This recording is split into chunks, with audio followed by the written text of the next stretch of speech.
Vim aqui visitar o meu amigo, irmão. Mas esse cara aqui, todo mundo ama ele, inclusive eu.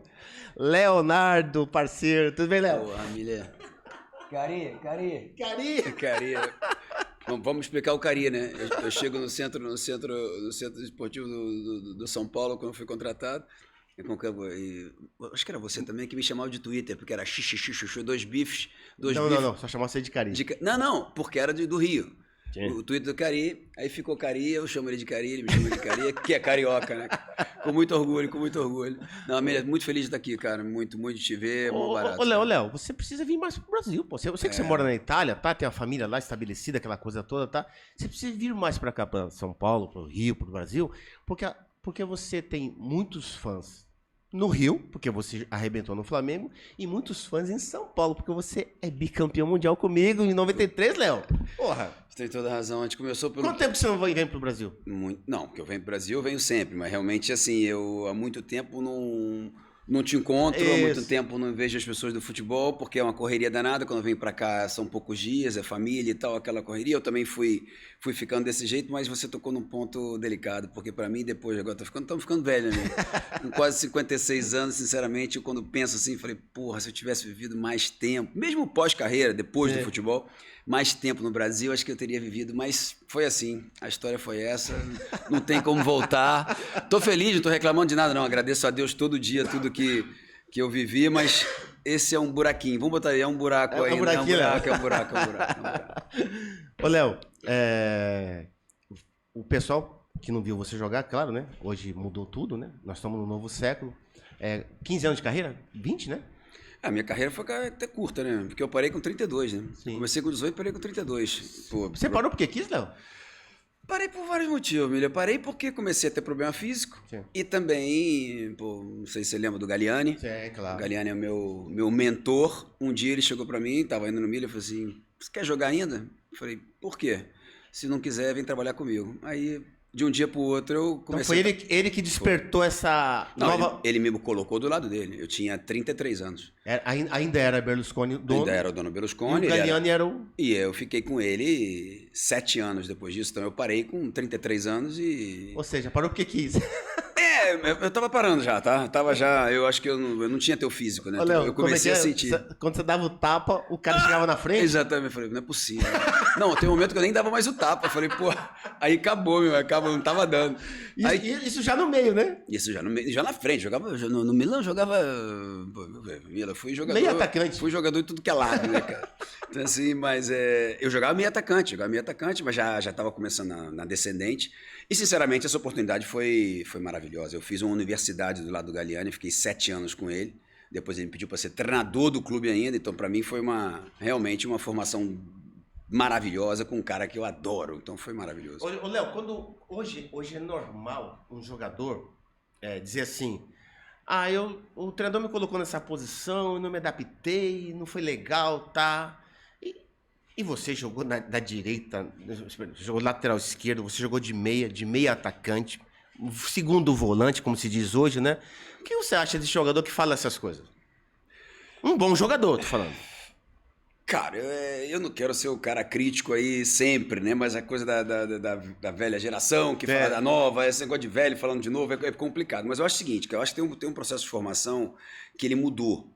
Eu acho que o jogador hoje, se analisar, sem falar nomes, mas se você cola aí que os melhores do mundo, se for analisar as valências dele, ele tem, assim, características ótimas, que ele tem nota 9 e 10, e tem outras que, de repente, ele nem sabe. Não sei, tem jogador que é grande atacante e não sabe cabecear, ou não sabe bater falta, ou não sabe movimentar sem bola.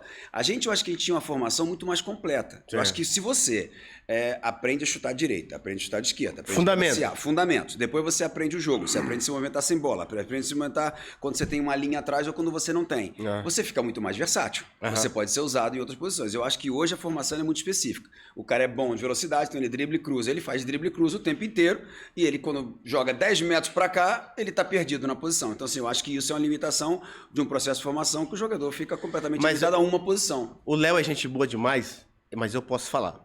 O Vinícius Júnior não sabe cabecear. O Estevão não sabe cabecear. Mas é culpa deles? Não, é culpa do formador lá atrás, na base. Qual a diferença, Léo, que você vê da formação europeia na base para a formação brasileira base?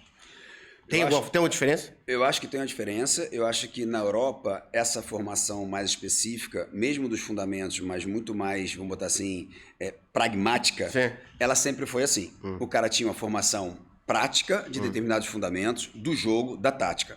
No Brasil, a gente sempre foi muito, vamos botar assim, a nossa versatilidade era quase o DNA, era quase a nossa raiz. Todo mundo podia fazer tudo. Futebol moleque. Futebol moleque, futebol... Isso foi uma grande força. Só que com o tempo, eu acho que o jogo ele foi ficando menos conhecido no Brasil, porque a coisa ficou mais competitiva. Sim. Assim, as outras escolas foram se superando.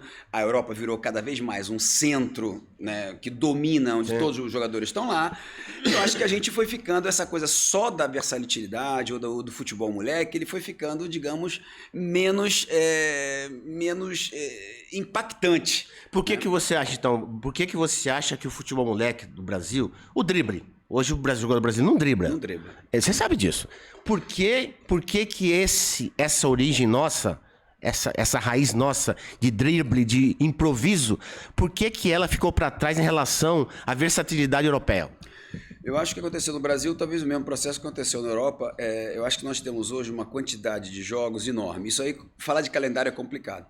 Você, fundamentalmente, hoje, você quase não tem nem tempo de fazer uma preparação. Eu acho que hoje o treinador, ele está tão preocupado se o jogador dele vai se machucar para ele não ter no jogo, que o treinamento, muitas vezes, ele é mais reduzido. Então, eu acho que o tempo de treinamento, o tempo da bola, eu acho que o mundo mudou também. Porque hoje o menino não joga mais na rua, aquela famosa coisa que não existe mais. Joga no sintético. A pelada da rua, que eu acho que dava ao brasileiro uma coisa diferente, né? Você tinha uma espontaneidade nos gestos e tal, que o europeu não tinha. Eu acho que a gente ainda tem, mas eu acho que isso não é mais o que determina realmente a vitória. Eu acho que a gente não se desenvolveu no jogo, na tática, na organização. A gente se desenvolveu numa coisa mais individual, que tem essa qualidade individual. E hoje, essa qualidade individual, ela é menos, digamos, marcante no futebol brasileiro. Não está sendo mais decisiva como antes? Eu acho que não. A gente foi 5 vezes campeão mundial com a individualidade sendo protagonista. Né? Onde a gente não determina um tipo de jogo, um sistema de jogo. A gente determina quase uma surpresa ao adversário. Porque a gente sempre surpreendia, né? Porque você tinha realmente qualidade que você surpreendia. Ninguém conseguia... Improviso, né? Improviso era muito forte. Eu acho que hoje tem menos isso. Eu acho que se você se nivelar nesse aspecto, eu acho que se você não tem organização, você fica menos competitivo. Ô, Léo, o que você acha que aconteceu com os treinadores brasileiros? Se é que aconteceu alguma coisa. Deve ter acontecido alguma coisa, porque é normal que no Brasil hoje se contratar, você sabe disso, treinador estrangeiro, em especial os portugueses. O que você acha que aconteceu com os nossos treinadores, que sempre foram, isso é verdade, revolucionários na parte tática. Mas eu falo dos treinadores, isso aí são os treinadores das antigas. Com certeza. Né? O Zagallo, Leverkusen, Enio Andrade, Cilinho, Tele... Esses treinadores não existem mais, assim, não treinam mais, né? O que você acha que aconteceu com os nossos treinadores atuais que perderam espaço no próprio país? Bom, eu acho que o processo de formação dos treinadores ele teria que ser revisto, porque como o jogo mudou, eu acho que, e o treinador tem uma outra coisa, eu acho que o treinador passou a ser uma figura muito mais central no projeto. Eu acho que tinha uma situação do treinador, com certeza, ser o responsável pelo time. Mas ele não tinha que entender o mecanismo que acontecia em torno a ele. Eu acho que hoje no futebol a coisa ficou tão massificada que o treinador não é só um treinador que escolhe uma tática. Ele é um cara que tem que administrar... Não é só o campo. Não é só o campo. Ele tem que administrar todo... Porque cada jogador hoje tem o seu contexto. Você tem que entender isso. Tem um contexto de um time que tem um determinado objetivo. Você tem uma comunicação que você tem que dominar. Você tem que ter uma visão, inclusive... econômica do que acontece no teu time, porque isso você não pode eliminar esse lado. Então, assim, eu acho que o treinador ele virou um gestor de uma série de coisas, né? E se você se limitar a uma parte só, eu acho que você fica para trás. Fica para trás. É isso que aconteceu. E outra, também tem um detalhe, né, Léo? Se o treinador brasileiro ele não fala vários idiomas, como é que ele vai treinar na Sul-América? O Brasil fala português. né? O argentino, o chileno, o uruguaio, eles falam espanhol, que é uma língua muito mais desenvolvida no mundo inteiro. Sim. Inclusive um mercado como o espanhol, que é um mercado importante, abre muitas portas. Mexicano, abre muitas portas para esses treinadores sul-americanos que não são brasileiros. O português com certeza limita, né? Isso aí é uma coisa porque a comunicação para um treinador ela é fundamental. Seja comunicação externa, seja interna. Porque na Europa tem vários times, Léo, você sabe disso, que tem treinador português. Mas só que eles falam vários idiomas. Não só o português, eles falam inglês principalmente. Isso ajuda bastante, né, Léo? Com certeza ajuda. A comunicação hoje ganhou uma força enorme, né? O treinador do time, de um time europeu, maior que no Brasil também, ele fala 3 vezes por semana, cara.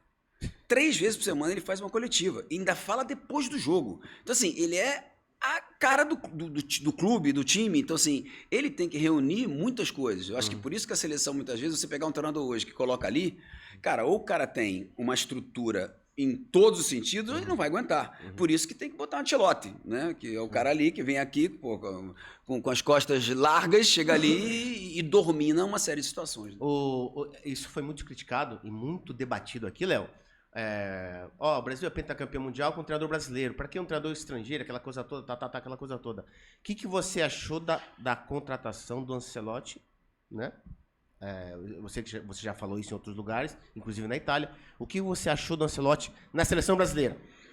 Pô, Milha, eu acho que foi um achado. Eu concordo com a discussão de se a gente precisa ter um estrangeiro ou não. Até entendo um pouco essa polêmica, vamos botar assim. Mas eu acho que o Ancelotti foi capaz de calar uma situação que era difícil de você acalmar. A CBF vivia uma crise política tão profunda, cara, que se não acontecesse uma coisa como o Ancelotti, eu não sei como seria esse ano antes da Copa do Mundo. Politicamente falando. Politicamente falando e, de consequência, esportivamente falando. Que reflete no campo. Que reflete em tudo. Se você não consegue, vamos botar assim, fechar o lado esportivo, ele é completamente influenciado, como foi influenciado antes do Ancelotti chegar. Eu não sei o que vai acontecer, mas eu acho que ele, desse lado, ele no aspecto humano, no aspecto de relação com os jogadores, no aspecto de simplicidade, de humildade, eu acho que tudo isso era uma coisa que a gente não tinha. Então, ele trouxe. Tudo bem, é um italiano, não fala português, como fala, mas eu acho que ele trouxe uma bagagem que a gente não poderia encontrar no Brasil nesse momento. Eu acho que também deve ter tido uma estratégia de dizer, vamos trazer uma coisa que é o nosso escudo. Com certeza deve ter tido na CBF uma maneira de calar o que estava acontecendo. Que se analisar, né, Milha, é um absurdo o que aconteceu politicamente na CBF nos últimos 2, 3 meses, né, cara? É uma coisa inadmissível. Nos últimos 2 anos. Sai o Dinaldo, volta o Dinaldo. Sai, volta, vai e volta. Pô, família, pelo amor de Deus. A gente estava falando o último presidente da CBF que terminou o mandato foi o Ricardo Teixeira nos anos 90. Depois de 20 anos Nós estamos CBF. 20 e tantos anos onde o presidente que começa o mandato não termina. Ou ele é banido do futebol, ou tem até problemas, vamos botar assim, criminais, né? Sim. Então é uma coisa, se você analisar isso, não tem como ter uma estabilidade. E não sei se é uma coincidência ou não, mas são 24 anos que a gente não ganha também, né? Ô, Léo, aqui no Brasil tem uns baba-ovo do Guardiola.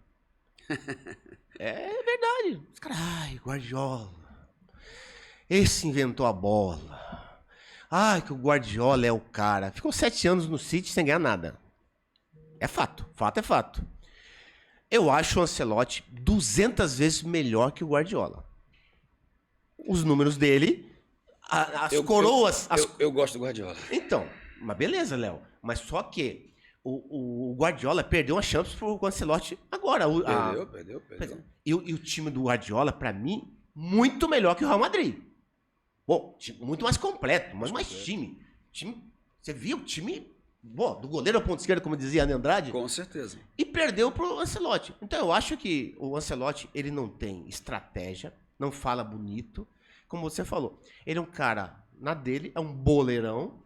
Ele fala língua, ele gosta de trabalhar com um jogador brasileiro, tanto é que no Milan tinha, acho que uns quase 10 um time de brasileiro lá, e ele administrava bem os brasileiros jogavam bem com ele, quer dizer, então eu acho que ele não deve nada pra ninguém, muito menos pro Guardiola, porque... Eu acho que o Guardiola, se a gente analisar o futebol espanhol, como identidade de jogo, hoje é o mais claro. Não sei se é o melhor ou o pior, mas você identifica um time que marca pressão lá na frente, recupera a bola muito mais alta que os outros, que quando tem a bola, ele tem uma posse de bola constante, depois pode ser mais lento, pode ser um posse de bola estéreo, pode ser o que a gente quiser. Mas não é uma coincidência que na última Champions League chega Arteta, Guardiola e Luis Enrique. São 3 treinadores espanhóis. Então, assim, isso não é uma coincidência, porque você acaba tendo uma marca registrada. E isso eu acho que é uma coisa importante. Com o tempo, os resultados acontecem. O Ancelotti, eu acho que ele é fantástico, porque ele é o cara que se adapta a qualquer coisa. Ele tem um time, ele tem um tipo de jogador, ele tem um tipo de dirigência e ele consegue botar essa galera toda... Administrar tudo isso. Porra, cara, ele consegue. E ele tudo que acontece de ruim, ele... O que você acha desse detalhe dele? Na beira do campo, ele diz assim, olha, eu não tô aqui, eu não quero aparecer, quem tem que aparecer é o meu time. O que você acha dessa atitude? Eu gosto disso. Eu acho que é super inteligente, porque fazendo assim... Ele não fala com o juiz. Ele aparece mais do que se fizesse do outro jeito. O silêncio dele... O silêncio dele e realmente eu acho que é um carisma natural. Você olha para o Ancelotti, você vê que existe uma pessoa ali, né? Um ser humano sensível, um ser humano bacana, que é verdade, não é uma coisa que ele criou para se beneficiar com isso. Ele é assim. Então, assim, ele sempre sonhou em ser treinador de seleção. Sempre sonhou, sempre falou do Brasil isso há anos, muitos anos. Ele sempre pensou. 5 Champions? Não sabia que ia acontecer, mas ele sempre sonhou. E o legal de ver que eu sempre acreditei nisso também, mas ele deixou isso muito claro quando chegou, é que a gente está dizendo, que legal que o Ancelotti veio. Mas ele está pensando, caramba, eu tô na seleção brasileira. Isso é legal. Acho que a gente um pouco perdeu a autoestima nesses últimos tempos. A gente criou um desamor um pouquinho, as pessoas ficavam... Claro que essa crise, essa confusão toda de federação, de confusão, a gente acaba, brincadeira, né? Tem isso, mas assim, quem vê de fora, cara, a seleção brasileira não tem jeito. É a coisa que mais brilha, né? É a coisa que as pessoas mais amam. As pessoas têm um inconsciente que isso aqui é o paraíso. Então, assim, essa coisa é muito legal. Acho que a gente tinha que viver isso, acreditar nisso e tentar recuperar um pouco esse amorzinho que a gente perdeu um pouco. Perdeu, cara. Isso não é maneiro. A gente tem um olhar muito crítico, que é justo pelo que aconteceu, mas eu prego que as instituições... comecem a mudar o foco, que não seja tão político, que não seja tão econômico, mas que seja esportivo e que seja emocional, porque, cara, a arma maior que a gente tem realmente é o futebol e a seleção. Ô, Léo, agora eu tô pensando aqui, você estava respondendo aí do Ancelotti, e eu penso uma coisa que você já sabe que eu vou falar. Por que os treinadores italianos não vieram na carona do Ancelotti, em termos de sucesso? Boa pergunta. Eu acho o seguinte, eu acredito muito nisso, né, cara? Tem jeito de ser. O italiano, o único italiano que foi desbravador dos mares foi Cristóvão Colombo, que era italiano, mas ele teve que navegar pela Espanha. O italiano, ele é um pouco autossuficiente. Ele acha que o melhor lugar é na Itália, então é aqui que eu quero ficar, né? E tem o mesmo problema que eu acho que o brasileiro tem. O italiano fala italiano. Ele fala uma língua que só na Itália se fala. Na Itália não se fala inglês. Não se fala inglês, e o espanhol é outra língua. Então, assim, tem uma coisa meio concentrada na Itália. E a gente também não pode negar que a escola italiana de futebol, ela é realmente forte, né? Você jogou na Itália, você sabe o quanto é forte a organização do jogo. Ele não gosta de sair do seu país. Exatamente. Então, o italiano, ele é pouco... Em outros setores, o italiano está no mundo inteiro, mas no futebol ele acha que ali é o melhor lugar para estar. Então, assim, o Ancelotti, acho que foi... O Capello saiu, mas depois de ter... ganhou muito, mas realmente o Ancelotti... Ranieri, que saiu, League. Mas foi um outro percurso. O Carlos saiu quando já era campeão de Champions e tal, mas ele realmente tinha dentro dele essa vontade de conhecer outros mares. O Ancelotti, Ancelotti, né? Ele sempre quis. E é um cara que realmente foi corajoso, vamos botar assim, porque eu, sinceramente, eu acho que se você analisasse o Ancelotti de 20 anos atrás... Era difícil dizer que ele ia ter essa articulação toda para ser campeão na Alemanha, na Inglaterra, na França, na Espanha e na Itália. Né? Mas você acha que taticamente ele é bom? Deve ser, porque para ganhar 5 Champions... Taticamente, o Ancelotti. Eu acho que ele é muito Era uma bom. escola italiana, apesar... Escola italiana, ele é muito bom em formar uma defesa e eu acho que ele é muito bom de dar uma liberdade necessária aos jogadores da frente. Sim, por exemplo, o Guardiola dá muito menos liberdade aos jogadores de ataque. O Carlo dá muito mais liberdade aos jogadores de ataque. Mas não podemos negar que ele trabalhou num nível muito alto, onde ele tinha atacantes que ele podia dar isso. Que alongava o time. Se você não tem isso, talvez seja um pouco mais Ele difícil. não gosta muito, como o Guardiola faz, posse de bola. Não, ele gosta mais é um jogador mais da longa. É um time mais como vertical. Como de italiano, a lunga la squadra. Italiana, a lunga la squadra. O Ancelotti acho que tem essa virtude. Ele fecha a casinha... Organiza, e joga nas beiradas. Quer dizer, acho que ele ganhou... O Real Madrid foi assim. No Milan. No Milan foi assim. Ele tinha o quê? O Pato, o Kaká voando. O Kaká, Shevchenko voando, com o Inzaghi fazendo gol e o time a defesa, organizado. a mesma defesa, aquela do Milan antigo, do Franco Baresi lá, que não mudou. Quer dizer, o Maldini depois veio pra Zagueiro, zaga. Experiente, voando baixo, tá? Por que, Léo? Por que... Essa é a pergunta agora que eu lembrei. Por que, meu amigo Léo, que o futebol italiano, a geração não veio tão boa quanto a do século passado? De jogadores. Eu acho que a Itália... O que aconteceu com o futebol italiano desculpa, tem várias Copas que ficou fora. 2 Copas que ficou fora. Exato. Então, não é coincidência, né? Não é uma coincidência. Eu acho que o que aconteceu na Itália, um pouquinho, sim, cada um com a sua realidade, é um pouquinho que aconteceu no Brasil. Eu acho que, assim, uma geração... um futebol muito vencedor. 2006. Mas remanescentes do século passado. Exatamente. Mas que foi uma seleção muito pragmática também. Sim. Né? Você sabe quem é o artilheiro da Itália na Copa do Mundo 2006? 6... Materazzi. Zagueiro com 2 gols. A Itália, assim, é pragmática, né? Del Piero fez um gol, Totti fez um gol. Cannavaro foi o melhor do mundo. Exatamente. Então, assim, essa é a Itália. É muito pragmática, muito organizada. Mas eu acho que assim, o que aconteceu com o futebol italiano de modo geral foi que a estrutura, sabe, o futebol italiano, ele foi financiado por 40 anos por 3 famílias. Berlusconi, Agnelli e Moratti. Sim. Isso acabou. Só que nesse... Porque os 2 morreram, só tem o Moratti vivo, que vendeu a Inter. Então o Agnelli está, mas parou, ele morreu e parou de ter o investimento que tinha antes. E sendo financiado dessa maneira, a estrutura ela não foi, digamos, desenvolvida para o novo futebol. Estádio, política de liga, inclusive o aspecto de formação da base. Então, tudo isso foi um pouco... Como tinham dinheiro, compravam os melhores jogadores, levavam para a Itália e tal, foi uma coisa que foi acontecendo. Quando isso acabou, a Itália ficou um pouco órfã desse tipo de... Mas por que a Primavera não revelou?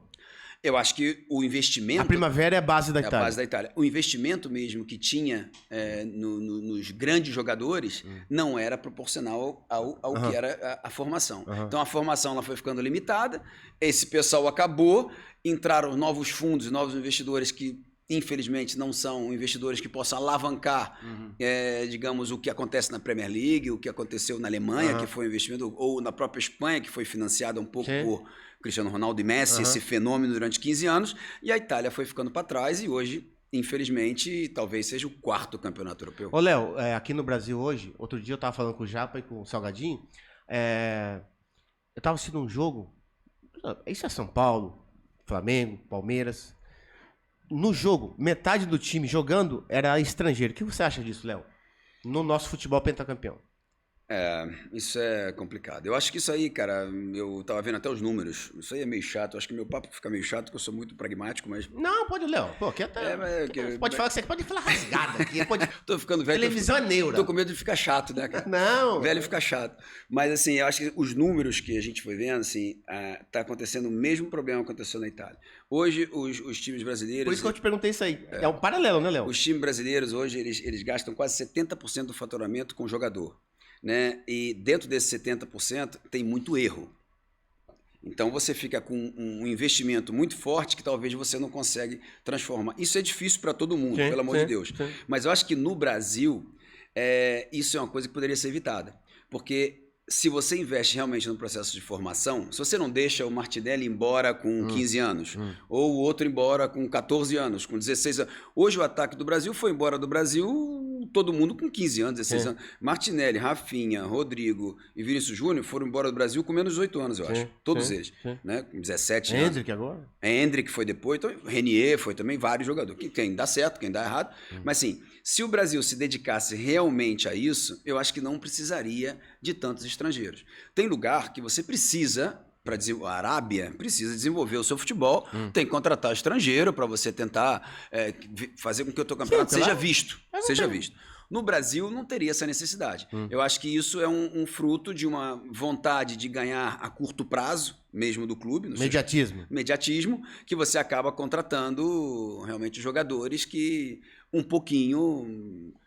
Na base hoje, Léo, o pessoal é geral. Tá preocupado com o título. O que você acha disso, Léo? Infelizmente. Infelizmente, cara, a coisa virou... É que a geração mudou, né? Mudou tudo, cara. Assim, mas o título na base, pra mim, é bom pro treinador. Pro jogador, não. Mas o treinador também pensa de ser... Não, pro treinador. De crescer, né? Ele pensa de crescer. O título na base, pra ele, é bom. Vai dar currículo. Com e pro jogador, formação. Mas isso eu acho que é sempre a política de um clube. É você que determina. O clube tem que determinar. Não sei, São Paulo, se a gente fosse analisar, cara, não era por acaso que formaram 10 jogadores na mesma geração. Cara, tinha uma coisa mirada. O Flamengo, o slogan do Flamengo dos anos 70, 80 era craque o Flamengo faz em casa. Então, existia uma ideia real de você transformar isso e você botava isso também na cabeça do jogador mais jovem. O jogador mais jovem hoje, com 14 anos, na categoria de base, você vai falar com ele, o sonho dele é ir embora. O objetivo dele é ir embora, né? Parece que dar certo é ir embora. Então, assim, isso, infelizmente, a gente tem que conter. Agora, para fazer isso, a gente tem que criar uma série de situações, né? Seja de investimento econômico, seja de estrutura. Você tem que dar a esse menino também que ele vislumbre um futuro aqui, porque ele vislumbra um futuro fora. E se um clube contrata treinador estrangeiro para base, o que você acha? Olha, no Brasil. Eu não tenho nada contra estrangeiro ou não. Desde que seja bom. Eu tenho contra competência, exatamente. Eu acho que no Brasil a gente tem. Acho que no Brasil a gente tem competência, acho que a gente só se perdeu, como você estava dizendo, no objetivo. O objetivo é formar jogador? Cara, a gente sabe fazer. Mas se o objetivo é vender o jogador... Cara, é outro objetivo. Se você quer... E outra coisa, a gente perdeu a força, porque isso é outra coisa que a gente tem que defender os clubes. Os regulamentos que foram sendo feitos e foram modernizados, eles favoreceram muito a esse... A Lei Pelé arrebentou com os clubes. Porque realmente você é muito frágil. Hoje os clubes estão refém do jogador. Refém do jogador. O jogador com 16 anos não renova o contrato, ele pode ir embora. E você já... Como é que você faz? Você é obrigado a aceitar isso. Aí ele diz, então tá, então eu vendo.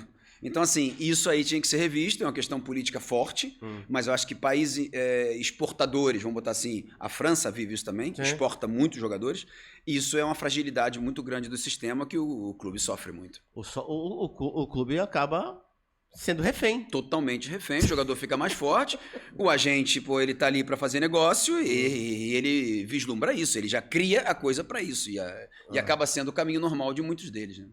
Ô, Léo, você que mora na Itália, cidade maravilhosa, país maravilhoso, ô, Itália... Papo de boleiro é assim. Ô, Léo, Copa do Mundo, Léo. O Brasil é um dos favoritos? É o favorito potencial? Como é que você vê o Brasil na Copa do Mundo, Léo? Há um ano na Copa. Cara, Brasil, pô, você sabe como é que é. É favorito até porque não tem outro resultado que satisfaça ninguém. Então, assim, dentro da gente é um time, pô, favorito por natureza. Mas olhando hoje, sendo bastante prático... Não tem um time. Não tem um time. Sinceramente... Atualmente, não tem. Atualmente tem um grande treinador, mas não tem um time. Um grande treinador que chegou agora, que está conseguindo botar a coisa mais ou menos numa... Você sabe que na data FIFA não vai arrumar o time. Exatamente. Não tem como, tem pouco tempo. 2 dias só. Eu acho que ele vai ter que fechar um grupo também pelo lado humano, de um grupo que está bem juntos, que tem uma consciência do objetivo, que entende o momento. Acho que isso vai ser uma coisa importante.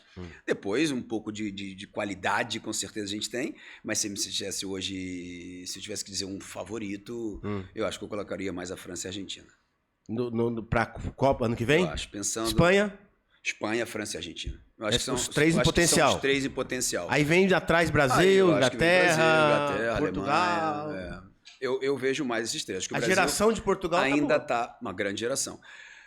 É que Portugal tem aquela coisa, né? Engraçado isso, né? Que assim, a tradição é... Como a gente bota o Brasil favorito, mesmo sem ter um bom time, a gente não bota o Portugal favorito, mesmo tendo um bom time. Sim. Porque é engraçado isso, mas quando tem o... Mesmo que isso mudou, conseguiu algumas conquistas, mas eu acho que o Portugal ainda tem que dar aquele passo da consciência de poder ganhar. Será a última Copa do Cristiano Ronaldo. Que muda um pouco, né? Que é um cara... Mas que já não é mais o Cristiano Ronaldo de anos atrás. Então, assim... Talvez Portugal seja o quarto. Ô, Léo, uma coisa interessante que outro dia eu tava falando com o Japa.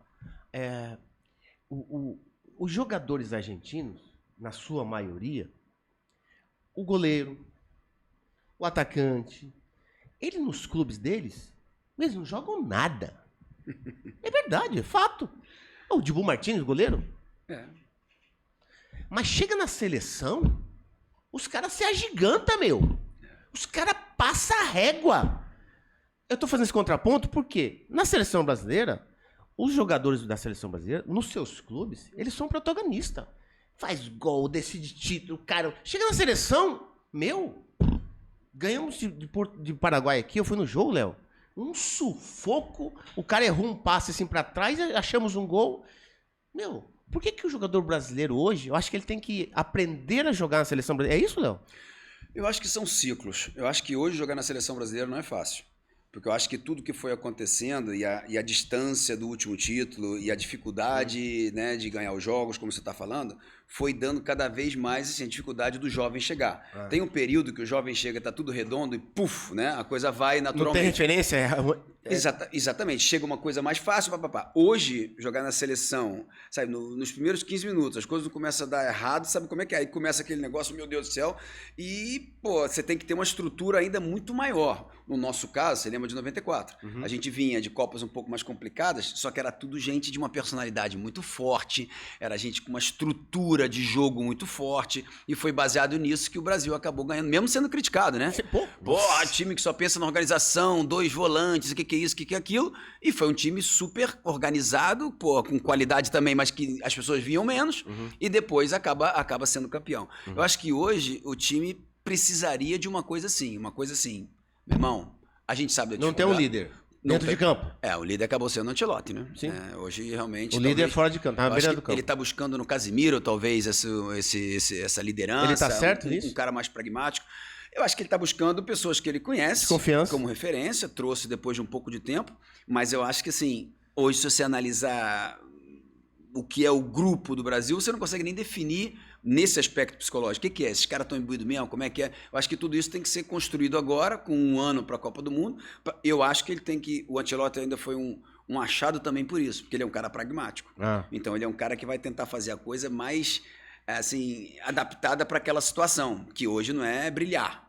Hoje não é brilhar. Não. Hoje não é brilhar, porque você nem tem, sinceramente, elenco para isso. Ô, Léo, eu tava vendo a convocação, não tem jeito, né? A gente sempre vai criticar. Isso é fato. Ele convocou o Richarlison, que tá bem na Premier League. Mas na seleção, o Pedro voando cheira gol, voando baixo no Flamengo. Por que ele não é convocado? Cara, eu gosto muito do Pedro, cara. Não, Léo? Eu acho que um atacante de 1,90 m, ágil como ele é, técnico como ele é e forte como ele é... E finaliza bem pra caramba? Cara, eu acho que ele foi super bem no Flamengo, pelo amor de Deus. Ele na Fiorentina acabou não dando certo e voltou pro Brasil e tal. Mas jogadores com essas características, cara, acho que são poucos. No Brasil não tem. Eu adoro o Pedro, eu sou meio de parte. Assim, o Richarlison com certeza teve aí uns altos e baixos aí nos últimos tempos, mas eu acredito que ele esteja sendo convocado também pelo mesmo motivo. Ele conhece o Richarlison, ele viu, por exemplo, ele declarou que convocou o Paquetá para conhecer pessoalmente, né? Porque isso quer dizer que ele vai se basear numa construção de um grupo, né, de pessoas mais do que um grupo de jogadores. Ele quer construir um grupo de pessoas que estão bem juntas, porque talvez ele acredite que só assim ele possa ter um resultado. Pô, mas ele podia ter lá na frente convocar o Pedro para conhecer também. O Pedro. Vou conhecer o Pedro. Poxa, se ele quer conhecer o Paquetá, então conhece o Pedro. Eu acho o Paquetá um bom jogador, tá? Eu acho um bom jogador. Dos que estão aí... Diferente dos outros também. Dos que estão aí, pra mim, poxa, ali... Não de meia. Acho que segundo volante ele vai arrebentar. não de meia. Já jogou de segundo volante também? Então, de segundo volante chegando, pô, voa abaixo, porque ele é inteligente, pô. Forte, novo, molecote. Com certeza. Eu acho que o Paquetá foi uma boa convocação. Acho que o Pedro merece lá na frente. Até pra Copa do Mundo, até porque nós não temos essa referência que você falou. O cara forte, 1,90 m, ágil do jeito que ele é, técnico, cheira gol. Cheira gol, cara. Né? Eu adoro ele. Não, Léo? Eu adoro, Pedro. O Alisson também eu critiquei, porque 2 Copas. Ô, Léo, você lembra disso? O goleiro, ele tem que ter aquela bola do milagre. O Alisson é grande goleiro, mas ele não tem essa bola. A bola do milagre, sabe que a defesa? O Marcão teve esse em 2002. Tafarel nem se fala, você lembra disso, tava com a gente lá. Eu acho que o Alisson não tem acho que foi o melhor de sempre. Eu adoro o Tafarel, cara. Você acha do Alisson na seleção brasileira? Ele convocou o Alisson, o Bento e o Hugo, que também. O Hugo tá voando baixo, moleque. Também, tá voando baixo. Cara, eu acho que hoje, infelizmente, a gente olha pra seleção, não tem nada que se diz assim. São os caras, né? Nenhum deles. Eu acho que o goleiro também, vamos botar assim. Talvez o Alisson seja aquele que reuniu mais características nos últimos anos. Vencedor, um cara super constante, um cara que... O Ancelotti conhece? Conhece também. Que tá vendo direto na Europa ali. Com certeza. O Alisson hoje na Europa é considerado um dos melhores goleiros. Então, assim, isso eu acho que... Mas concordo que até hoje não teve a coisa do milagre, né? Ele defende o defendível, né? Então, assim, isso aí pode ser, mas... Eu acredito que seja um goleiro que tem que estar na seleção. Titular? Isso aí eu acho que ele vai ter agora. O Carlos também estabeleceu uma coisa boa. Eu acho que ele hoje, estando na posição que ele está, eu acho que ele pode botar qualquer um no banco, pode botar qualquer um para jogar. Eu acho que ele tem essa moral. Ele tem essa moral e não tem vínculo com nenhum. Todo mundo ali sabe que quem é o titular absoluto. Vinícius Júnior? Nem sei. Olhe lá, hein? Nem sei. Eu olhe lá e nem sei, porque se tiver uma coisa melhor, se Martinelli estiver bem, o Rafinha estiver bem e tiver que mudar, eu acredito que ele também tem a possibilidade de tirar. Então, assim, eu acho que isso é uma coisa boa. Eu acho que ele tem uma liberdade hoje que talvez nenhum treinador tenha tido no passado. Por que o adversário hoje não respeita mais a seleção brasileira? Por conta disso que você falou? Perdeu a referência? Os fracassos também ajudaram para isso? Eu acho que... Ou o adversário se melhorou bastante? O adversário melhorou. Os últimos resultados, assim, a Espanha, vamos botar assim, era o Portugal dos anos 80. Sim. Né? Então, hoje a Espanha é atual campeã da Eurocopa? Da Eurocopa. A Espanha ganhou Mundial, ganhou tudo. Gerações, jogadores, os times espanhóis. Né? A França... que nunca foi o time favorito em Copa nenhuma até os anos, vamos botar aí, 98, quando ganhou, sim. Não foi, e hoje é. Então, assim, tá claro que mudou. As potências do futebol mundial, vamos botar assim, se alargaram, tem muito mais. Então, acho que o Brasil hoje, a Argentina sempre foi um grande rival, então, assim, eu acho que o Brasil hoje concorre com seleções que, no momento... estão muito bem. Tem uma cara. Tem uma cara. Argentina tem uma cara. Tem uma cara. 8 anos jogando junto. A França tem uma cara. Então... O que você acha do Mbappé, meu amigo Léo? Como jogador, claro. Como jogador, pode falar. Você quer polêmica, né? Não, não vai chegar lá não, a questão do Brasil. Não, mas não tem polêmica, não. Não, como jogador, assim, o que você acha do Mbappé, jogador? Como jogador, eu acho que ele, como muitos jogadores... Eu, assim, é claro que a gente pode falar de futebol como a gente quiser, mas assim, eu tenho uma coisa que eu defino que eu acho super importante. Tem jogador que ele precisa ter uma referência para jogar. E tem jogador que joga 360 graus. Referência boa, claro. Você, né, porque a gente está aqui, você joga 360 graus. Você pode jogar na direita, na esquerda, no meio, para trás. Você tem uma visão do jogo. Quando a bola chega em você, você pode fazer qualquer jogada nos seus 360 graus. Tem jogador que só joga com uma linha atrás, porque ele sabe que atrás não chega ninguém, tudo que ele vê são 180 graus, então ele joga o que ele vê.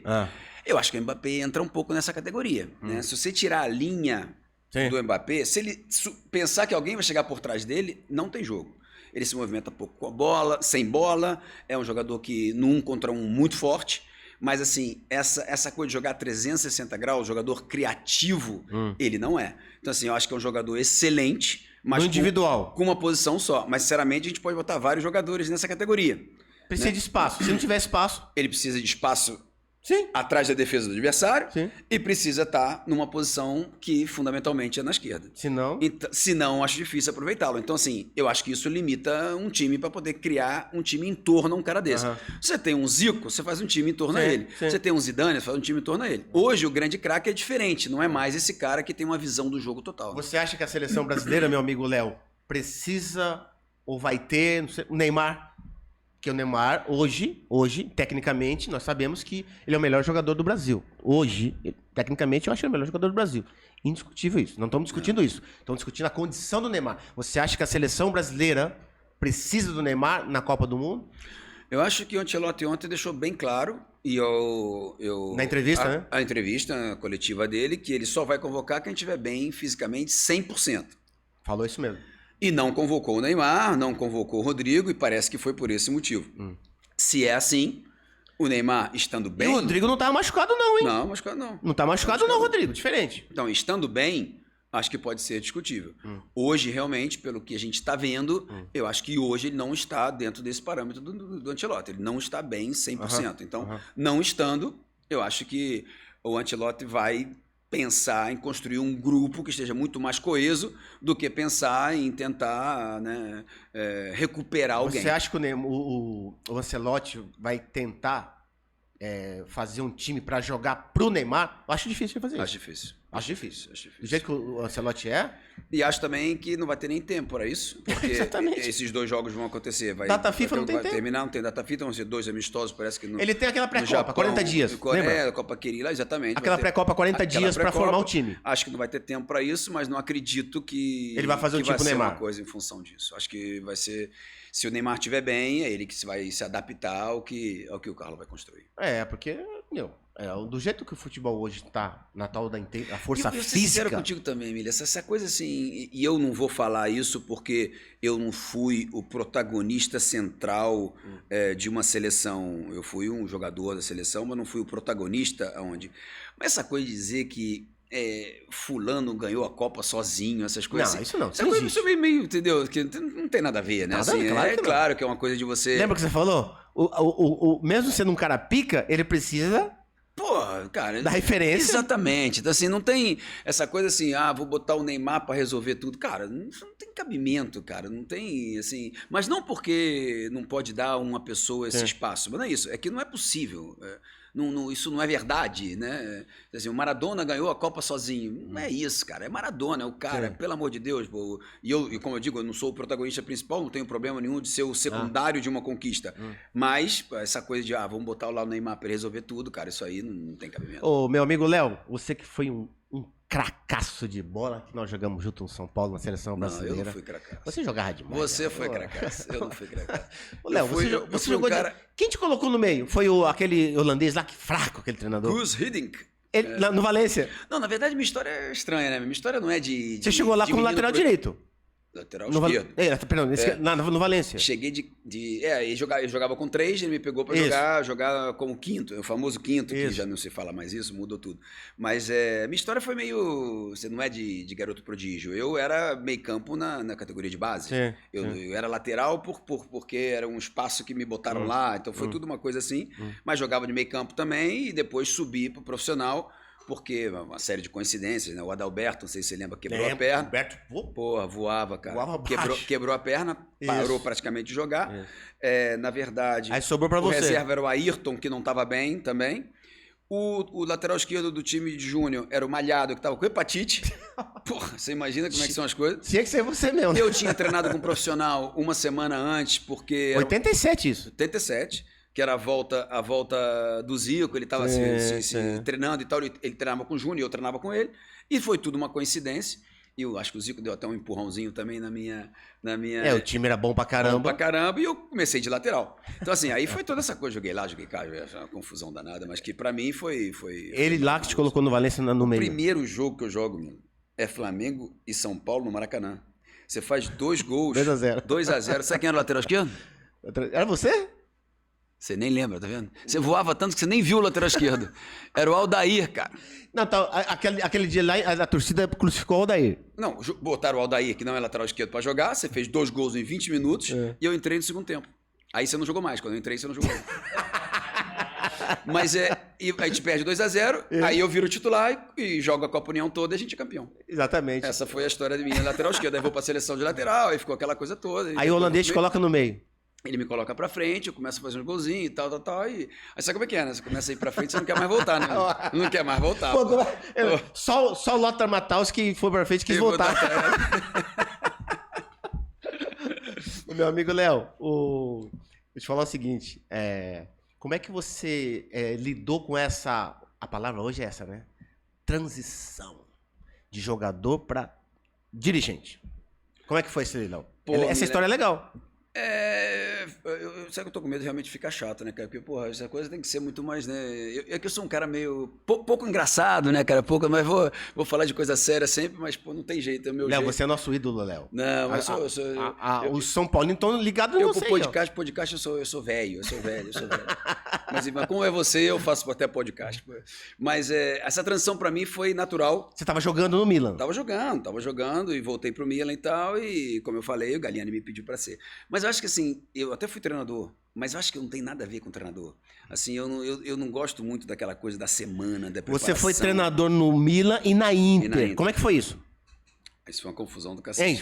Pô, mas imagine só, em Milano. Eu nem imaginava que fosse ser tão confuso, cara. Foi muito confuso, ficou Aí você aceitou de prontidão ficou assim, difícil até ficar na cidade. Não, na verdade é o seguinte, cara, eu fiquei 13 anos no Milan. Sim. Como jogador, como dirigente e depois fui treinador. A relação era maravilhosa. Eu saí brigado um pouquinho com o Berlusconi. Mas que resolveu depois. Que é normal. Que é normal. Depois de 13 anos, as coisas acontecem e tal, e acabei saindo. Mas só que eu vivi na cidade, 13 anos. Então eu tinha uma relação com a família do Moratti muito, muito grande. Com os filhos, com ele mesmo. E ele estava vivendo um momento que o Mourinho tinha saído, tinha ganho tudo. Sim. Ele contratou o Benítez e não tinha... Foi mal. Foi muito mal e não tinha relação muito legal. E ele queria trocar. Ele me liga, Natal, dia 23 de dezembro, no meio da temporada. Nossa. E diz, Léo, vem. Falei, que isso, não vai dar, isso vai ser uma confusão danada. Vamos. Fui na casa dele. Ídolo do Milan. Eu dizendo não. Aí eu liguei pro Galliani, que eu tenho uma relação assim. Sim. Tá acontecendo isso. Do outro lado, silêncio. Eu falei, Léo, você tá falando sério? Eu falei, porra, tô falando sério. Se vocês me disserem que não, eu não vou. Ele foi e desligou o telefone. Puf. Não falou nada. Foi Gustavo Berlusconi. Mas eram sim. Eram sim, e eu acabei indo pra Inter e eu acho que foi do cacete. Foi muito legal. Foi muito legal. Porque assim, o Moratti é uma pessoa gente boa, maravilhosa. Todo mundo fala bem dele. Eu acho que o futebol precisa de gente como ele, gente que quer investir, que ama esse negócio. Que você se mais deu bem foi com o Moratti ou com o Berlusconi? Moratti. Como relação, você tem uma relação mais próxima, a relação foi com o Moratti. Você tinha uma mais próxima com o Galliani. Galliani é a pessoa que no futebol mais me deu e que eu mais amo nesse... O Galliani, se não me falha a memória, que me falaram, tá? Você me corrija. Ele era casado com tinha uma namorada brasileira, é isso ou não? Tem, a esposa dele. Tá há 20 anos com ela. Exatamente. Isso casou também, agora. Isso também ajudou, Léo? Talvez o amor pelos jogadores brasileiros ajudou ele a encontrar o amor na vida. Acho que... Talvez o amor pelos jogadores brasileiros ajudou ele a encontrar o amor na vida. Acho que foi isso. Exatamente, acho que foi o contrário. Porque ele é realmente apaixonado pelo Brasil, apaixonado pelo jogador brasileiro. Ô Léo, o que foi mais difícil? Ser treinador ou dirigente? São duas coisas distintas. São duas coisas muito distintas. Eu acho que a vida do dirigente é bem pesada. Você assumir... Porque eu tenho uma coisa, Emílio. Uma coisa é você lidar com o jogador, com o lado esportivo, com uma tática, com o jogo. A outra coisa é você tocar no bolso, que é a parte mais sensível do ser humano, né? É o bolso, né, cara? Então, assim, tocar nessa coisa do investimento, de você lidar com isso, você minimizar custos, você administrar pessoas. Léo, diretor do Milan. Eu conheço mais ou menos Berlusconi, Galliani, aí você estava em casa. Léo, diretor do Milan, beleza. Beleza? Muito bom. Muito bom, porque eu estava do lado de um cara que dominava te amava. Tudo, me adorava, e num Milan que já estava nós pronto. chegamos em 3 finais Champions. 2003, 2005 e 2007. 2003 ganhou contra a Juventus, 2005 perdeu com o Liverpool e 2007 ganhou com o Liverpool. As contratações eram pontuais. Era um time feito, a gente botava só... mas só que é o seguinte, é isso que é difícil as pessoas... O investidor, é difícil entender isso. Você tem Rivaldo e Rui Costa. Aí você tem a oportunidade de pegar o Kaká. Você pega ou não pega? Claro. Pegou. Rui Costa e Rival desapareceram.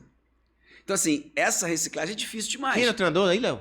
Ancelotti, pô. Ah, é verdade. Eu trabalhei 6 anos com o Ancelotti. Aí você contrata o Kaká, que atropelou os dois. Que atropelou os dois.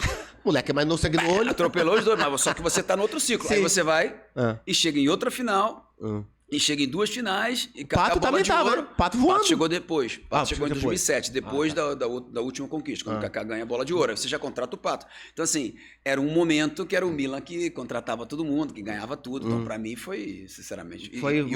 E um monte de brasileiro. Sim. Cafu, Serginho, Kaká, Dida. Pato, Thiago Silva, Dida. Dida já estava, né? O Emerson. Dida foi o goleiro dessa Champions League, cara. Dida. Não, era muito Brasil. Ronaldo, Fenômeno, Ronaldinho, todo mundo. Foi passagem... Essas contratações todas foi você que fez? Todas eu tava lá. Ou você participou junto com o Galliani? Todas junto. Não, eu e o Galliani, a gente era... Sim. Eu, o Galliani e o Edu Braida, né? Era nós 3 que... A harmonia era... Total. E aí você foi dirigente da Inter. Não, fui treinador da Inter. E depois dirigente. Não. Só treinador da Inter? Só treinador da Inter e depois fui Paris Saint-Germain. Então, ser diretor no Paris, diferente? É um mundo diferente. Você chegou lá numa terra meio que arrasada, que é verdade, em termos de futebol. Ali foi bacana demais, meu. Bacana demais, porque eu tinha jogado no Paris Saint-Germain, eu tinha uma relação e, assim, o Qatar, cara, eu tenho uma admiração enorme pelos caras. Os caras são jovens, competentes, de um respeito enorme. Comigo foi sempre um respeito absoluto. Criou uma relação de amizade que até hoje se mantém. Uns caras que, pô, confiaram muito em mim, porque... Não, mas eu tô dizendo, você chegou, você tinha que fazer muita coisa além do Milan. Não. Assim, em termos de dinâmica. Era aí que eu ia chegar, porque os caras realmente eles confiaram a ponto de eu agir no clube... 24 horas. 24 horas, a 360 graus.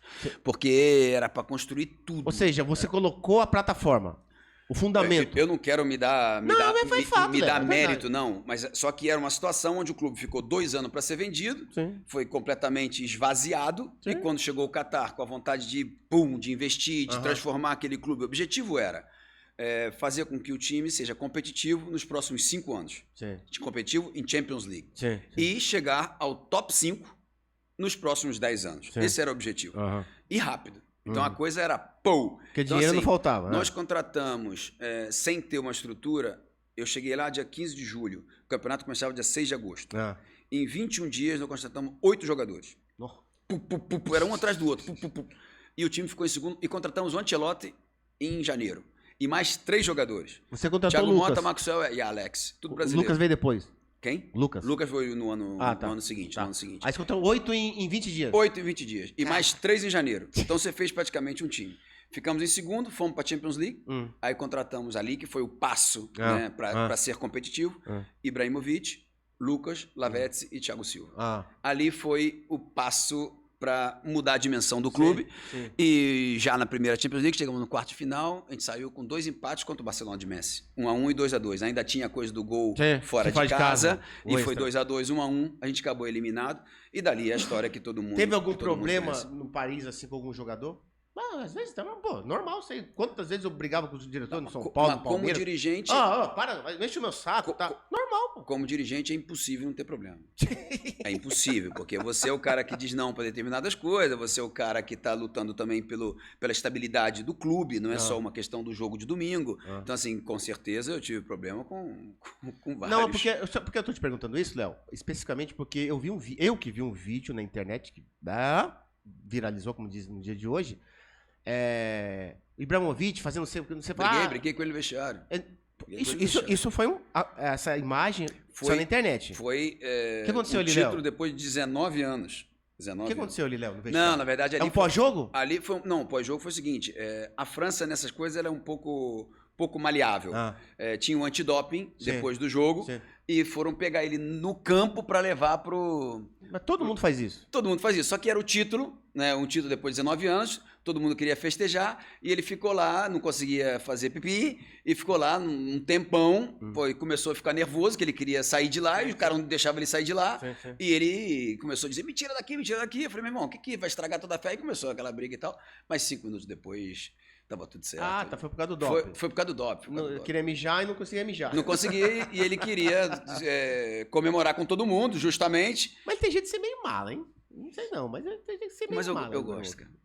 É o seguinte... Como jogador. Tem sempre Como que, jogador. Você tem sempre que pagar o preço. Sim. Né? Você não pode ter uma coisa sem ter a outra. Né? Então, Ônus e assim, bônus. ônus e bônus, não tem jeito. Então, assim, pra ter um cara... Porque esse é um cara, é o seguinte... Ibra tem uma coisa, ele joga a final de Champions como ele joga contra o último colocado do campeonato francês, sexta-feira à noite, a -10. Ele é a mesma coisa sempre. Ah, é? Então, isso, cara, isso é muita coisa. Porque, sabe, tem jogador que escolhe jogo. Sim. E ali, a gente tá precisando de guerreiro, porque você começar na França, um campeonato difícil, um campeonato, que não é o melhor campeonato do mundo. Correria. Irmão, você tinha que implantar uma mentalidade. Dizer, meu irmão, aqui vamos lutar. Você vê que eu só levei guerreiro. Sim. Thiago Silva, Ibra, Thiago Mota, guerreiraço. Jogou muito lá. Lavezzi, guerreiraço. Os caras que vão pra dentro, entendeu? Então, assim, o time era time de guerreiro. Sim. Então, assim, isso no início era necessário. Era cara bom e cara afim de ir pra dentro. E os caras construíram a base desse Paris Saint-Germain. Né? Cavani. Cavani veio com você tudo também? Também, porra. Tudo guerreiro. Veio do Napoli, né? Veio do Napoli. Do Napoli, né? Cavani. Ele tá... Acho que a melhor fase do Cavani foi no Com Paris. certeza. Não? Fez muito gol no Napoli também, mas no Paris ele foi um ídolo muito importante. Ele jogou quanto tempo no Paris com você, Léo? Os 2 anos? anos? Eu fui embora depois, porque eu tive um problema de suspensão, mas ele jogou no Paris Saint-Germain, ele chegou em 2013, ficou até 2021, jogou 8 anos. Cara. Ele jogou 8 anos no Paris? Eu achei que ele tinha jogado só 3. 8 anos. Nessa época aí? 8 anos. Mas ele, ídolo da torcida, né? Hã? Ídolo artilheiro. Ídolo artilheiro. Ele foi, o Ibra depois passou, e o Mbappé depois passou, mas ele foi... Quando ele bateu ali? O recorde quando estava ali, o maior número de gols, fez mais de 200 gols no clube. Ô, Léo, hoje, o meu amigo Leonardo, se fosse escolher, queria ser treinador ou dirigente? Hoje. Boa pergunta. Milha, eu acho que eu não volto a fazer o que eu fazia, não. Eu não quero mais ser diretor de esportivo como eu fui. Eu acho que a idade Aquele que apagava fogo todo dia. dia. Eu não voltaria naquela posição. Assim, aí vai ficando mais velho, vai vendo a coisa de outra maneira. Experiência, né? Não sei, mas assim, talvez tenha um lado de bom senso, da maturidade, não sei. Mas eu acho que assim, eu acho que eu seria que eu acho que é o que vai acontecer, eu não sei quando, mas acho que vai acontecer. Eu acho que eu vou ser tipo um arquiteto de um projeto futuro. Sim. Eu acho que eu estou muito mais para acima do diretor de futebol. O projeto, controlar o projeto. Eu posso até ser o responsável pelo projeto, mas eu não quero mais o dia a dia, sem treinamento, jogador. Sinceramente, um pouquinho, acho que já fiz, foi legal, me deu uma alegria, uma emoção enorme, mas eu acho que minha vida, se acontecer no futebol, vai ser um projeto mais, digamos, mais de controle que de execução. Ô, Léo, todos nós, brasileiros, e você é brasileiro, nós temos esse negócio de ser treinador. Não adianta. Bota 2 atacantes, bota 3 atacantes, tá? Quando você tava de dirigente do Milan e do Paris, você lá na arquibancada não coçava a boca pra falar pro amigo? Pô, caramba, o treinador quebrou hoje, hein? Mesmo sendo Ancelotti, normal, não? Pô, caramba, deixa o cara, não tira fulano, bota o ciclano. Você tinha essas coisas com você, Léo? Normal, pô. Tinha. Tinha, e eu acho que eu fui um diretor bem... Diretor técnico. Não, bem chatinho com o treinador. É? Com certeza. Por quê, Léo? Porque eu acho que, assim, primeiro que eu acho que tem que ter um combinado. Eu não acredito que o treinador tenha que ter 100% de raio de ação. Eu acho que existe um clube que ele tem que ter uma sua linha. Existe uma linha. Então, antes de contratar qualquer treinador, eu estabeleço bem o que a gente precisa fazer, o que a gente gostaria de fazer e aonde a gente quer chegar. Então, isso é um pacto. Né? A partir desse momento, as tuas escolhas têm que ser um pouco baseado também nisso. Porque eu acho que o treinador, com certeza, ele é uma figura importante, mas o treinador é como se ele estivesse dentro de um liquidificador. Ele está com muita confusão, é muita informação, é a imprensa falando, é o outro dizendo, é o amigo dizendo, é o jogador pedindo. Então, assim... Pior hoje ainda, né? Mais ainda. Então, assim, pai, mãe de jogador, empresário, enchendo o saco, pelo amor de Deus. É muita coisa. Claro que eu acho que a gente está na posição, como direção, de proteger isso, mas também está na posição de estabelecer as regras. Então, assim, eu sou um pouco chato com o treinador. Eu acho que o treinador não pode, acordei hoje de manhã, então vou jogar assim. Acordei hoje de manhã, vou eliminar esse cara. Não quero mais fulano. Quero contratar ciclano. Falei, calma.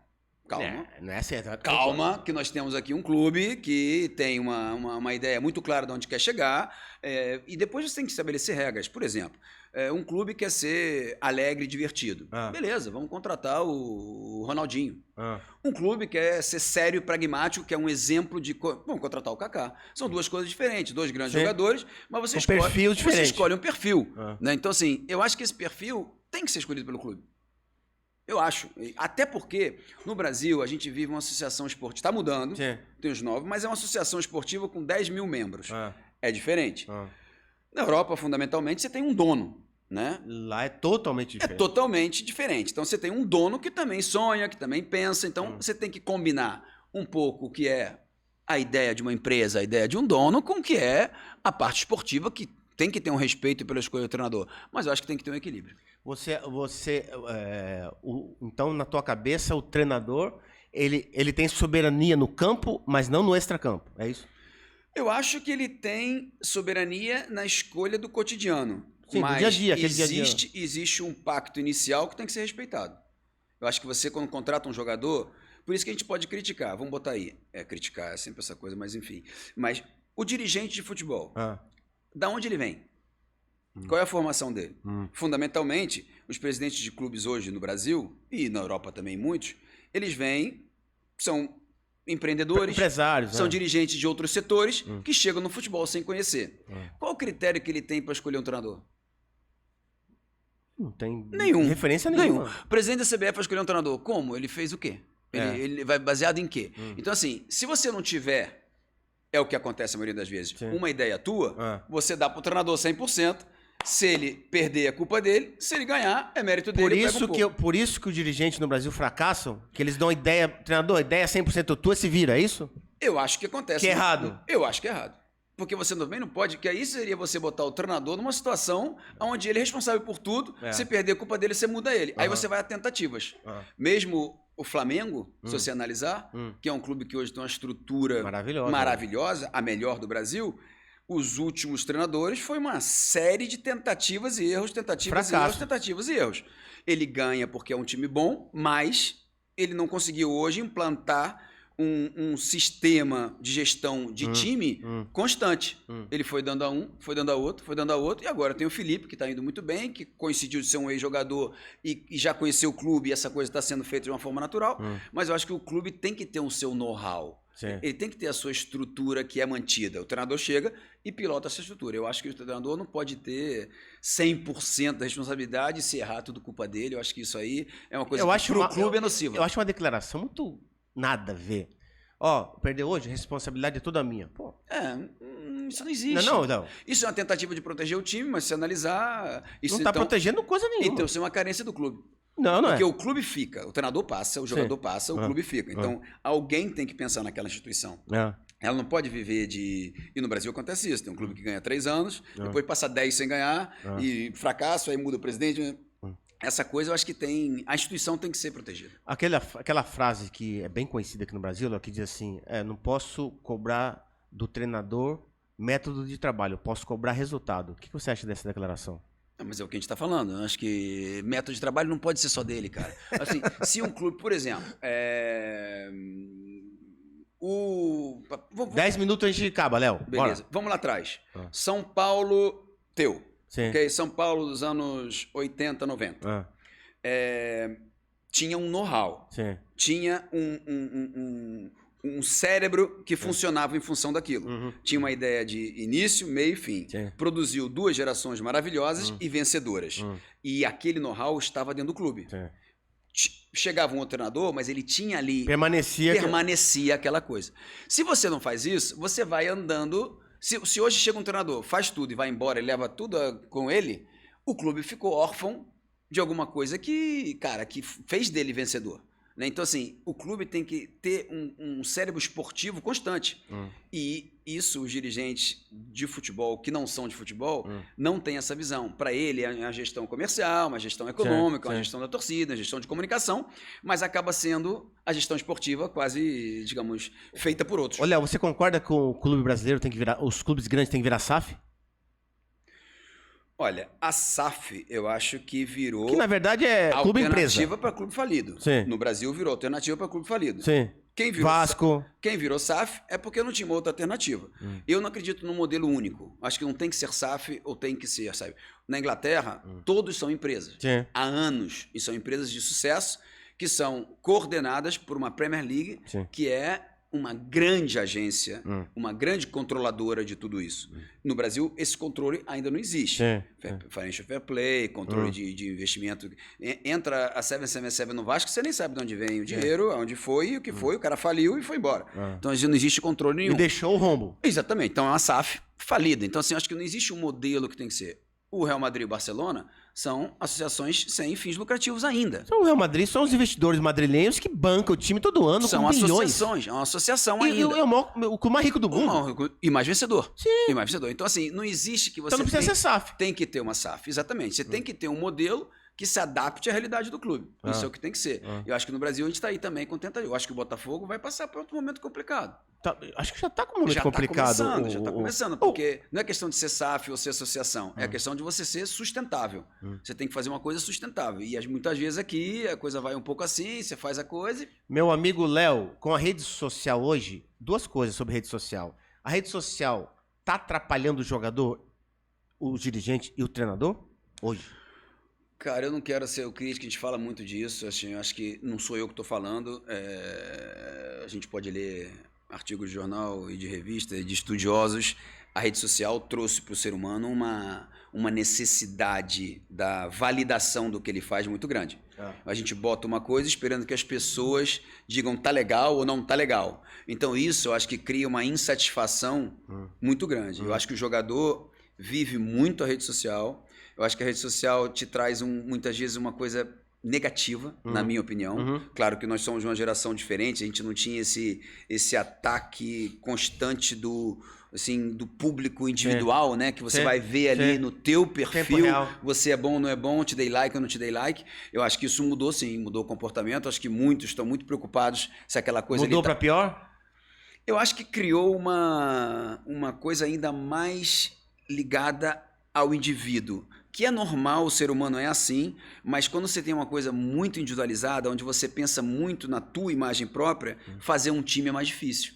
Porque é normal que você botar individualidades numa mesma sintonia, onde a coisa é muito concentrada sobre cada um, cara, fica mais difícil a construção desse quebra-cabeça. A notícia chega mais rápido para todo mundo. Não, mas o que ele faz é para a individualidade dele. Tudo é ligado ao que vai ser o perfil dele, a profissão dele, a carreira dele. Então, inclusive o treinador. Hoje, sem dar nomes, tem treinador que não quer brigar com o jogador porque o cara faz um like ferrando ele e tá sem comércio. Ele tá sem mercado. Tem presidente, é uma doideira. Tem diretor de clube que dispensa o treinador por conta da rede social. Exatamente, ele vê o que está acontecendo na rede social e depois toma a decisão dele. Então, assim, eu acho que a gente virou uma preocupação muito grande, que é normal, a gente pensa com a nossa imagem do que é, mas eu acho que isso compromete uma construção de um todo fortemente. Ô meu amigo Léo, em cima do que você está falando aí de rede social, aquela coisa toda, tá? Então você acha que o jogador... Hoje, os times grandes, a concentração é quarto individual. Na nossa época era 2. Eram 2, Que eu achava legal. No Flamengo de 2006, na concentração. A gente ainda tinha que levantar de mão para pegar salgadinho pros mais velhos. Verdade. Vai lá, moleque, vambora. Imagina só. Léo, o melhor jogador que você viu jogar? O que você jogou com ele?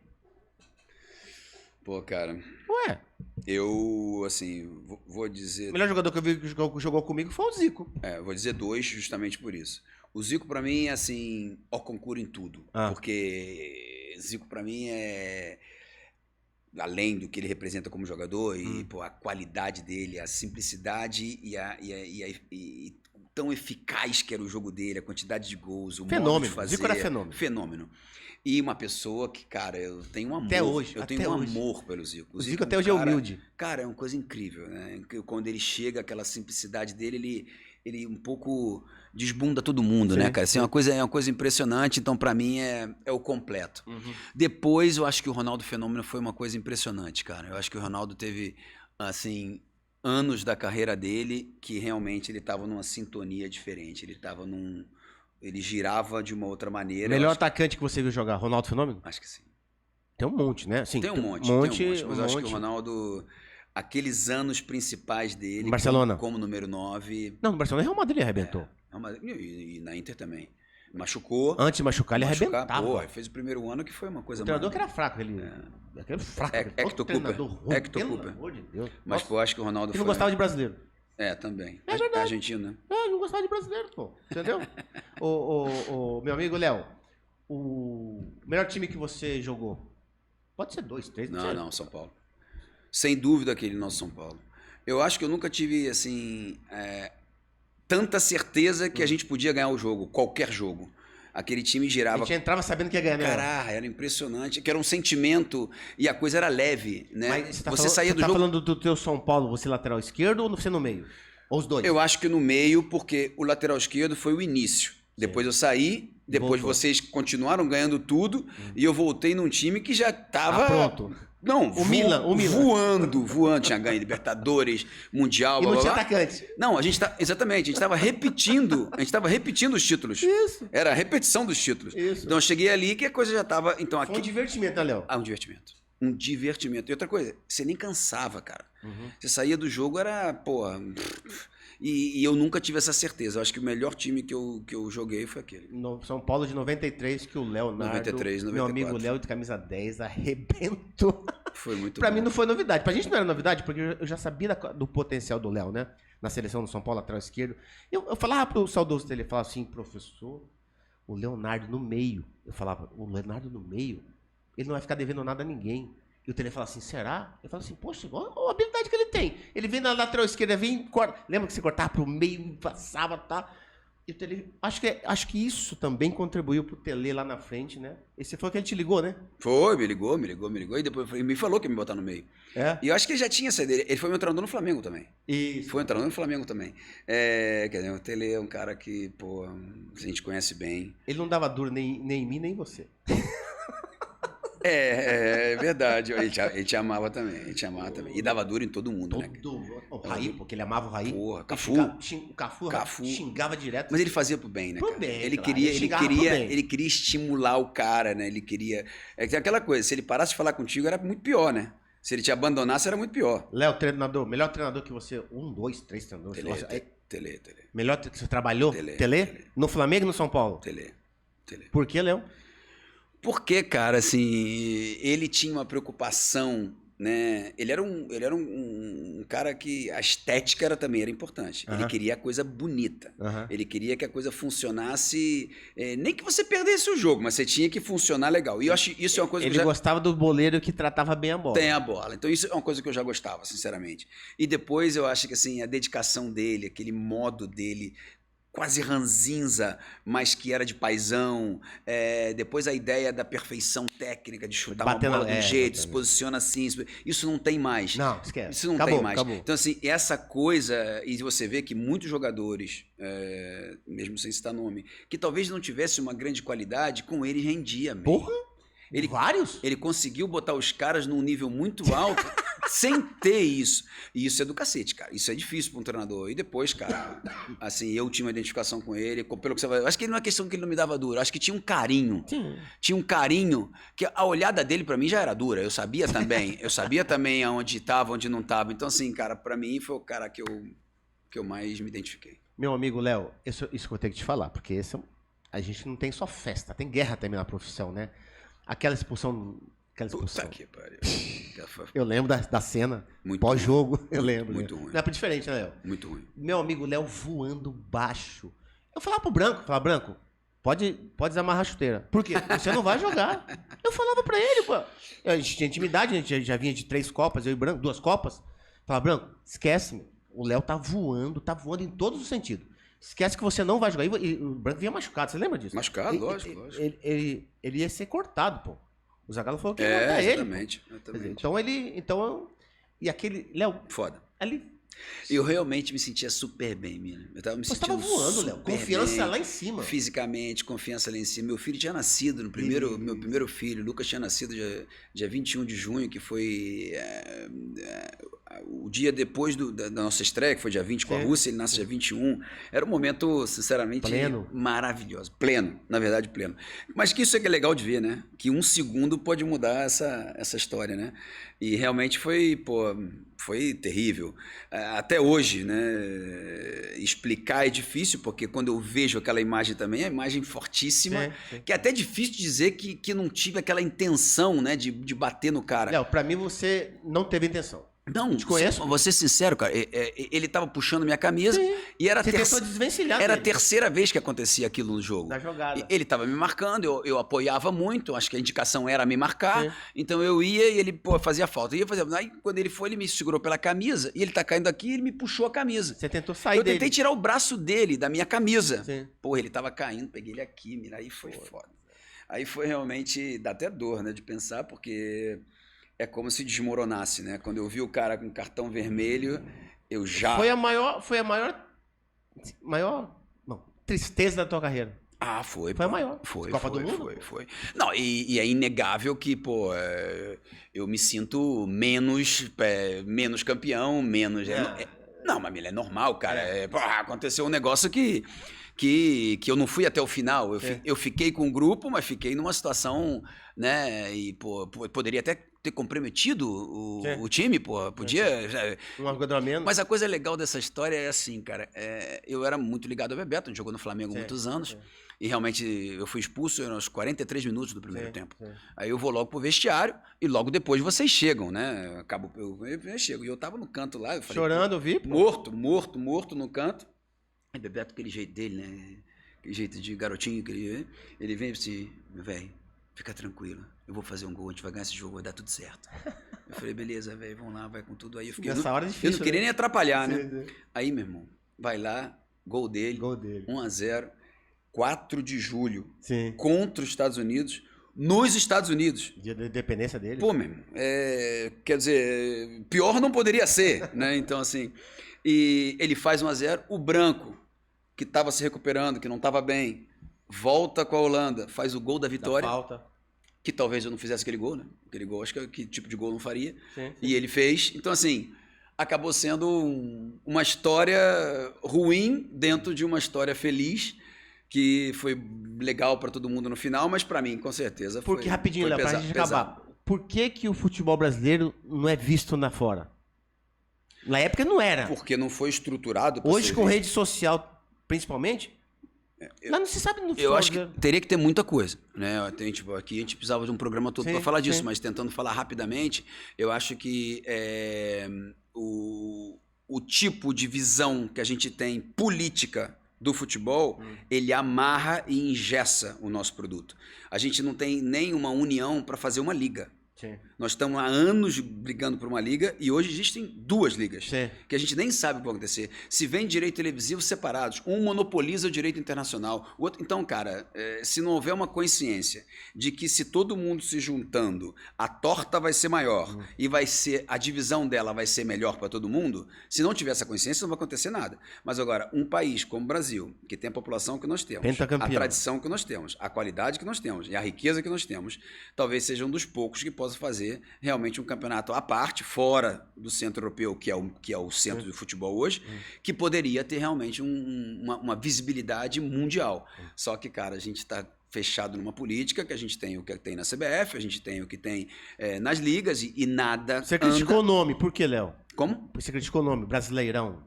Não, quer dizer o seguinte, se você tem que vender um produto para o exterior, e você, na tua casa, nome mais bonito, eu concordo. chama esse de Brasileirão, ele não é compreensível. Sim.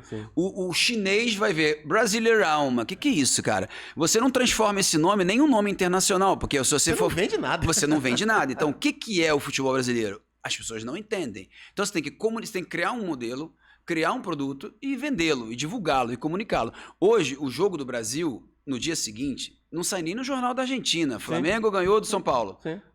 São Paulo ganhou do Palmeiras. Não tem isso. Uhum. As pessoas não leem, porque não tem continuidade da comunicação, não tem a visibilidade do produto, não é interessante e não entra na janela de ninguém. Só fica por aqui. Só fica por aqui. E eu acho que é um desperdício. Eu acho que o futebol brasileiro, pelo que representa, Tanto jogador que exporta. E pelo número de pessoas que seguem futebol, por tudo que pode ser, acho que é um produto que, teria um espaço enorme. Mas só que isso nunca foi feito, né, cara? Nunca foi feito, né, Léo? Nunca foi feito. Tem só mais 2 minutos, Léo. Queria que você falasse dessa câmera aqui. Como foi conviver com líderes de pessoas e jogar pelo Bom, eu não vou falar porque ele tá aqui não, cara, mas o Miller, como jogador, cara, eu acho que assim, eu nunca vi tanta leveza nos movimentos, tanta leveza nos toques, tanta qualidade, né? Perto e longe do gol, né? Um jogador que individualmente resolvia um jogo e que coletivamente fazia o time girar. Então isso é raro, é raro. E todos nós, talvez para você a gente não dizia, né? Mas todos nós no grupo, assim, era uma admiração muito grande. Claro que no dia a dia você não fica, ah, você é craque, você é bom, mas a admiração de todo mundo por você. E, sim, principalmente no São Paulo, porque eu acho que ali que você se criou, ali que você... Eu acho que você teve isso em todo lugar. Origem, né? Mas ali era o teu mundo, né? Então, assim, existia uma admiração muito grande, você era uma referência muito forte, isso é muito bacana. E como pessoa, pô, essa simplicidade, esse modo de ser, essa alegria sempre, pô, isso foi uma convivência maravilhosa sempre. Por isso que eu tô aqui, tô feliz pra caramba de estar aqui, de te encontrar, pô. Eu que tô feliz. Eu só não sou bom de podcast, mas só não sou engraçado nem conto história. Mas sou um cara muito pragmático, muito chato. Espero que não seja tão chato aí pra vocês, Pô, mas foi um prazer, cara. Pô, a gente na nossa folga nos Estados Unidos, ninguém sabia falar inglês. Quem sabia? O Léo. Aí a gente ia... Foi no Mac, a gente foi no McDonald's, a gente queria comer, a gente não sabia falar. Aí o Léo foi intérprete de mais de 20 jogadores. A paciência que ele teve pra pedir, ó, Léo, eu quero um lanche assim, eu quero... E o Léo ia lá com a paciência, falava assim, meu, como... Eu falava pro Ricardo Rocha assim, Fera, olha a paciência do Léo pra ajudar o companheiro a falar, que não traduzia aquela coisa toda. Léo... Foi a melhor coisa que eu fiz nos Estados Unidos, foi essa. Léo, então o seu prazer maior foi clube e seleção, coisas distintas, né, Léo? Bem distintas, bem distintas. Ah, mas eu acho que, assim, eu não tive a maior história do futebol, pelo amor de Deus. Acho que eu fui um bom jogador, mas não fui. Não, você foi um craque. Mas tem uma coisa que é muito legal. Eu joguei no São Paulo em 3 momentos diferentes. Sim. Eu joguei no Flamengo em 2 momentos diferentes. No Paris Saint-Germain, eu fui jogador e dirigente. Dirigente em 2 momentos diferentes. E no Milan, eu fui jogador, dirigente, treinador e voltei como dirigente. Eu quero dizer com isso o quê? Que a relação, ela, quando foi criada, ela foi muito forte. No Flamengo, no São Paulo, no Paris Saint-Germain, no Milan, eu fui e voltei. Então, assim, eu acho que isso é muito mais relação humana. Claro que tem o lado do trabalho, claro que você tem que ter uma competência para fazer qualquer coisa, mas assim, o que eu mais prezo foi que em momentos diferentes eu sempre fiquei ligado aonde eu passei. Sim. E isso é uma coisa que eu tenho maior orgulho, cara, porque deixou uma herança bendita. É uma relação humana que é perene. Campeão mundial, Léo. Sem correr. O próximo? Campeão mundial da Copa do Mundo ano que vem.